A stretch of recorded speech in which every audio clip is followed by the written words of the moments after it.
தாய் தமிழ் உறவுகளுக்கு வணக்கம். இன்று மாலை விடுதலையாகின்றார் என்ற தலைப்பில் இந்த காணொளியை நாம் காண்கிறோம். புரட்சி பாரதம் இதன் கட்சியின் தலைவர் ஏர்போர்ட் மூர்த்தி.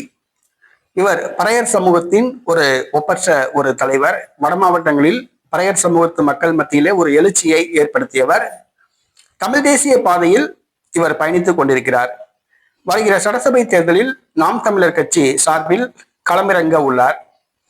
இவருக்கு வட மாவட்டங்களிலே சொந்த சமூகத்து தலைவர்கள் மத்தியிலே இவருக்கு அதிருப்தி உள்ளது. ஒரு சில மாதங்களுக்கு முன்பாக டிஜிபி அலுவலக வளாகத்திலேயே இவருடைய சொந்த சமூகத்தை சார்ந்தவர்கள் தாக்க முற்பட்டனர்.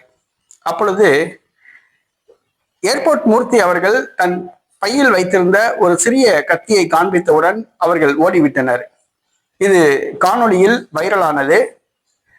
இவர்கள் விடுதலை சிறுத்தை கட்சியை சார்ந்தவர்கள் என்று கூறப்படுகிறது. இந்த சூழ்நிலையில் விடுதலை சிறுத்தை கட்சியை சார்ந்த திருமாவளவன், வன்னியரசு ஆகியோர் மு.க. ஸ்டாலினை சந்தித்து ஏர்போர்ட் மூர்த்தியை குண்டர் சட்டத்தில் அடைக்க சொல்லி வலியுறுத்தியுள்ளனர்.